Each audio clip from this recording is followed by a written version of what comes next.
Hai, Assalamualaikum warahmatullahi wabarakatuh. Bertemu lagi di channel YouTube sederhana saya ini. Jadi untuk kesempatan kali ini, mari kita belajar tentang soal pretest PPG untuk guru SD.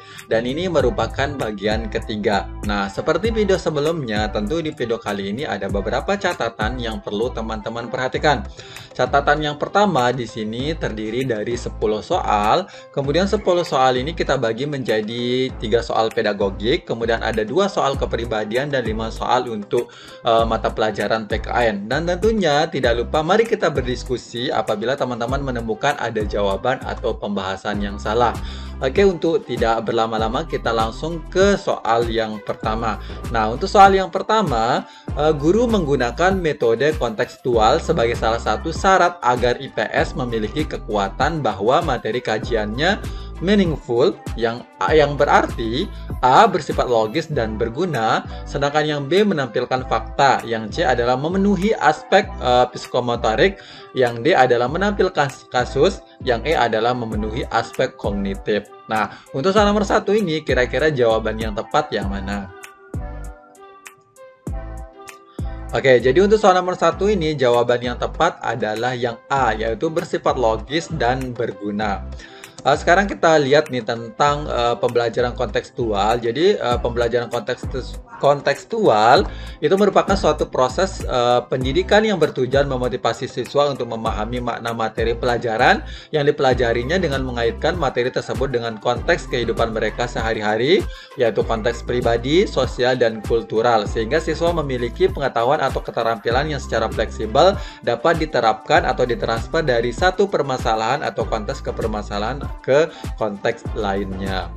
Di sini untuk Suparno mengatakan bahwa pembelajaran bermakna adalah, jadi meaningful itu adalah pembelajaran yang bermakna ya. Jadi ini ada pendapat dari Suparno yang mengatakan bahwa pembelajaran bermakna adalah suatu proses pembelajaran di mana informasi baru dihubungkan dengan struktur pengertian yang sudah dipunyai seorang yang sedang dalam proses pembelajaran. Pembelajaran bermakna terjadi bila siswa mencoba menghubungkan fenomena baru ke dalam struktur pengetahuan mereka. Artinya bahan pelajaran itu harus cocok dengan kemampuan siswa dan harus relevan dengan struktur kognitif yang dimiliki siswa. Oleh karena itu, pelajaran harus dikaitkan dengan konsep-konsep yang sudah dimiliki siswa, sehingga konsep-konsep baru tersebut benar-benar terserap olehnya. Dengan demikian, faktor intelektual emosional siswa terlibat dalam kegiatan pembelajaran. Nah, jadi kontekstual itu memang kita istilahnya mengajarkan siswa itu terkait dia dengan fakta-fakta kesehariannya, dan tentunya harus masuk akal juga, dan tentunya ini berguna untuk kehidupan mereka. Makanya di soal nomor 1 ini yang kajian tentang meaningful-nya itu berarti ini bersifat logis dan berguna untuk siswa tersebut. Oke, kita lanjut ke soal nomor 2. Untuk soal nomor 2, metode pembelajaran dengan cara seolah-olah berada dalam suatu situasi untuk memperoleh suatu pemahaman tentang suatu konsep adalah definisi dari metode. A. Ceramah, yang B adalah diskusi, yang C. bermain peran, yang D adalah eksperimen, yang E adalah demonstrasi. Nah, untuk soal nomor 2 ini kira-kira jawaban yang tepat yang mana? Oke, jadi untuk soal nomor 2 ini tentu yang tepat adalah yang C, yaitu bermain peran. Nah, untuk soal nomor 2 ini saya rasa teman-teman langsung udah tahu dari option ini. Semua option ini tentu adalah bagian dari metode yang pernah kita pakai mengajar di kelas. Oke, sekarang kita lihat sedikit uraian singkatnya. Jadi, metode bermain peran adalah suatu cara penguasaan bahan-bahan pelajaran melalui pengembangan imajinasi dan penghayatan yang dilakukan siswa dengan memerankannya sebagai tokoh. Dan ini biasanya sih cocoknya di pelajaran bahasa Indonesia untuk SD. Namun mata pelajaran ini juga tidak dipungkiri kayak PKN dan ada beberapa pelajaran lain. Oke, ini juga ada uraian singkatnya. Langkah-langkah penggunaan metode bermain peran. Yang pertama di sini adalah dideskripsikan skenario kejadian atau situasi yang dipentaskan. Berikutnya adalah mempelajari karakteristik peranan yang akan dipentaskan. Berikutnya adalah memilih pemeran dan menugaskan untuk menghayati peran yang harus dibawakan. Berikutnya adalah melaksanakan kegiatan bermain peran. Berikutnya adalah kegiatan mendiskusikan hasil bermain peran. Oke, kita lanjut ke soal nomor 3. Nah, di sini untuk soal nomor 3, rumusan KD ini mendeskripsikan rangka manusia dan fungsinya. Rumusan tujuan adalah dengan mengamati gambar tulang rangka manusia, siswa mampu mengklasifikasikan tulang rangka manusia menjadi 3 bagian dengan teliti. Kegiatan pembelajaran menggunakan pendekatan saintifik. Nah, bentuk kegiatan siswa pada langkah mengkomunikasikan adalah sebagai berikut, kecuali. Yang A adalah mengumpulkan laporan berupa gambar tulang rangka manusia. Kemudian yang B adalah menyajikan hasil diskusi kelompok tentang fungsi rangka manusia dalam bentuk tabel. Yang berikutnya yang C adalah menyimpulkan fungsi rangka tubuh manusia. Yang D adalah melaporkan hasil kerja kelompok dalam bentuk gambar komik tulang rangka manusia. Nah, kira-kira ini untuk soal nomor 3 ini jawabannya yang mana? Oke, jadi untuk soal nomor 3 ini jawaban yang tepat menurut saya adalah yang D, yaitu melaporkan hasil kerja kelompok dalam bentuk gambar komik tulang rangka manusia. Nah, kenapa saya pilih yang D ini? Karena yang A ini udah kayak istilahnya udah terwakilkan sih sebenarnya untuk yang A ini, karena di sini bentuk gambar komik tulang rangka manusia. Jadi ini gambar komik tulang rangka manusia. Ini tergantung media yang nanti digunakan oleh gurunya. Kemudian ini ada C, menyimpulkan fungsi rangka tubuh manusia. Ini sebenarnya menyimpulkan ini biasanya di akhir ketika proses pembelajaran sedang berlangsung. Tapi karena ini dikaitkannya saintifik itu kan ada beberapa bagiannya, atau istilahnya adalah langkah-langkah dalam saintifik itu mengkomunikasikan itu ternyata menyimpulkan juga ada di dalam mengkomunikasikan. Oke, untuk lebih jelasnya kita lihat uraian singkatnya saja. Nah, jadi uraian singkatnya adalah pendekatan saintifik dimasukkan untuk memberikan pemahaman kepada peserta didik dalam mengenal, memahami berbagai materi menggunakan pendekatan ilmiah. Kemudian penerapan pendekatan saintifik dalam pembelajaran melibatkan keterampilan proses seperti mengamati, kemudian mengklasifikasi, mengukur, meramalkan, menjelaskan, dan menyimpulkan. Nah, di sini ada proses pembelajaran saintifik atau memuat aktivitas. Yang pertama itu adalah mengamati, kemudian ada menanya, kemudian ada mengumpulkan informasi atau mencoba, kemudian adalah mengasosiasikan atau mengolah informasi, dan yang terakhir adalah mengkomunikasikan. Nah, di pertanyaan soal nomor 3 ini kan lebih arahnya ke komunikasikan ya. Nah, jadi untuk mengkomunikasikan di sini udah saya cari uraian singkatnya. Jadi kegiatan belajar yang dilakukan pada tahapan mengkomunikasikan adalah menyampaikan hasil pengamatan, kesimpulan berdasarkan hasil analisis secara lisan, tertulis, atau media lainnya. Kegiatan lainnya adalah menuliskan atau menceritakan apa yang ditemukan dalam kegiatan, mencari informasi, mengasosiasikan, dan menemukan pola. Hasil tersebut disampaikan di kelas dan dinilai oleh guru sebagai hasil belajar peserta didik atau kelompok peserta didik tersebut.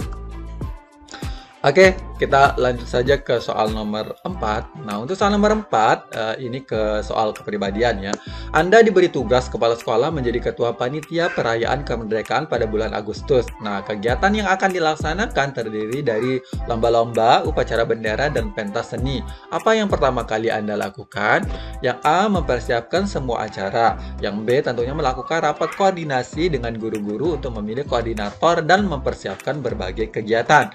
Yang C adalah menunjukkan koordinator untuk masing-masing kegiatan. Yang D, meminta bantuan kepala sekolah untuk memilih rekan guru yang akan membantu persiapan acara. Yang E-nya adalah mendelegasikan berbagai kegiatan pada beberapa guru. Oke, untuk soal nomor 4 ini kira-kira jawabannya tepat yang mana? Oke, jadi untuk soal nomor 4 ini jawabannya adalah yang B, yaitu melakukan rapat koordinasi dengan guru-guru untuk memilih koordinator dan mempersiapkan berbagai kegiatan. Oke, jadi untuk soal kepribadian tentu usahakan mencari poin yang tertinggi ya. Oke, sekarang kita lanjut saja ke soal nomor 5.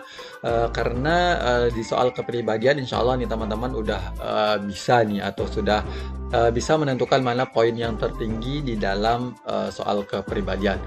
Oke, Anda diberi tugas kepala sekolah menjadi ketua akreditasi sekolah, padahal saat itu Anda baru 1 tahun menjadi guru dengan penempatan pertama di sekolah tersebut.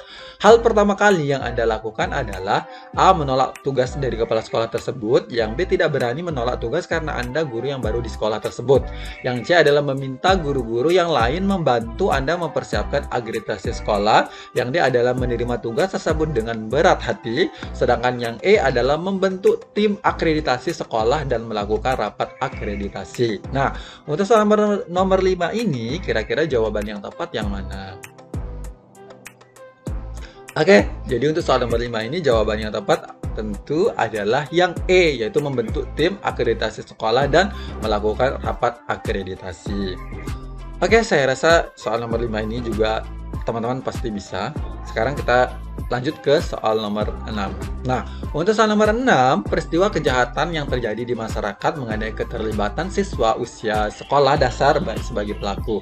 Hal itu menjadi suatu hal yang perlu mendapatkan perhatian khusus bagi masyarakat pendidikan. Nah, sebagai guru, maka dalam menyikapi hal tersebut harus memiliki prinsip A. Kewajiban guru sebatas dalam pemberian pengetahuan dan keterampilan pada peserta didik.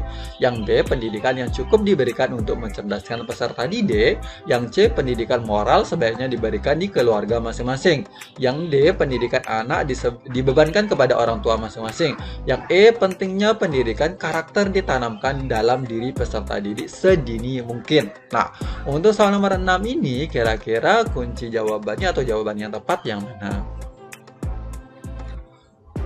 Oke, jadi untuk soal nomor 6 ini jawaban yang tepat adalah yang E. Ini pentingnya pendidikan karakter ditanamkan dalam diri peserta didik sedini mungkin. Nah, untuk soal nomor 6 ini juga kayak model soal kepribadian gitu ya, tapi ini juga cocoknya di mata pelajaran PKN juga ya. Oke, sekarang kita lihat uraian singkatnya. Nah, jadi pendidikan karakter merupakan bentuk kegiatan manusia yang di dalamnya terdapat suatu tindakan yang mendidik diperuntukkan bagi generasi selanjutnya. Tujuan pendidikan karakter adalah untuk membentuk penyempurnaan diri individu secara terus-menerus dan melatih kemampuan diri demi menuju ke arah hidup yang lebih baik.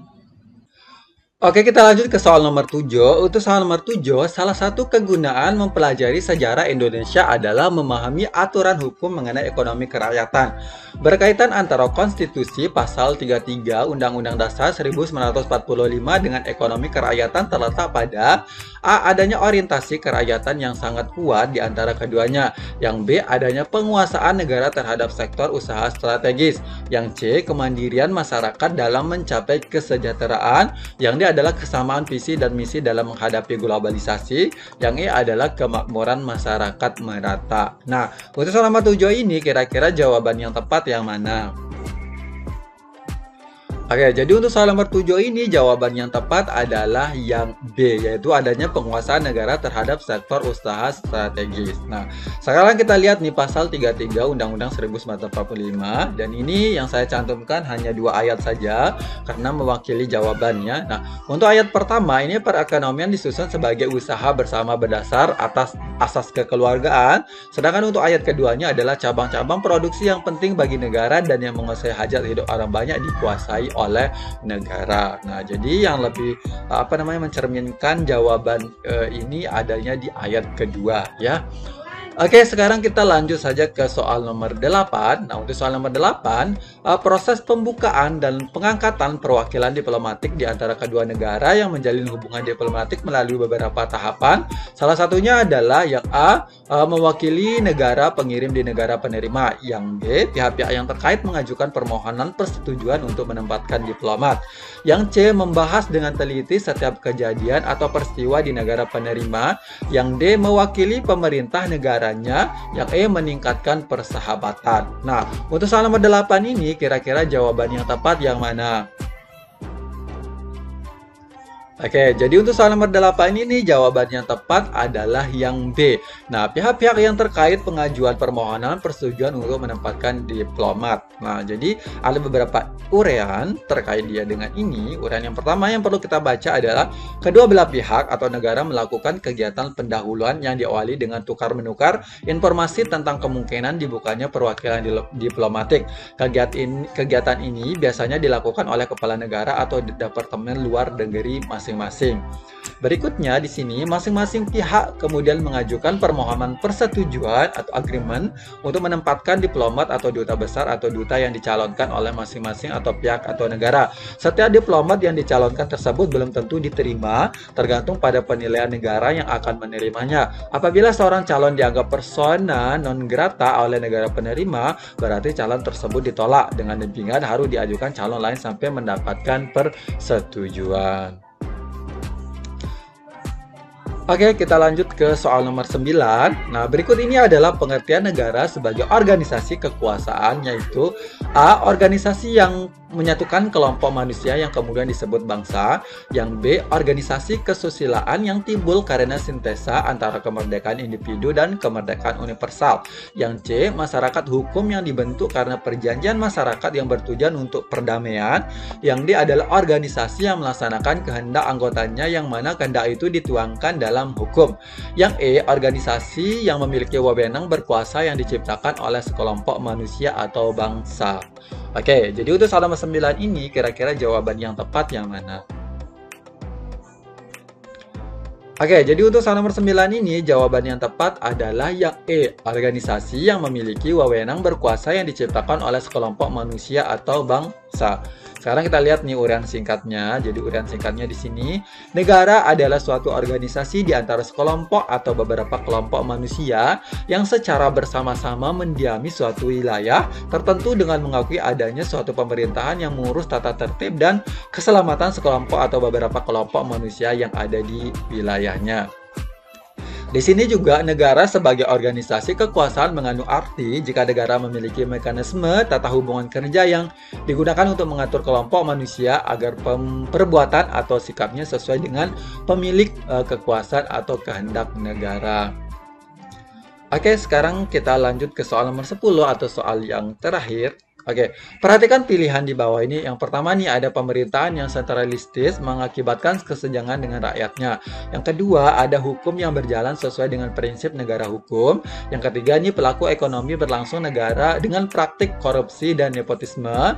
Yang empat adalah nilai agama dijadikan sumber tindakan dan sikap. Nah, dampak penyelenggaraan pemerintah yang tidak transparan adalah yang A 12, yang B 13, yang C 14, yang D 23, sedangkan yang E adalah 3 dan 4. Nah, untuk soal nomor 10 ini kira-kira jawaban yang tepat yang mana?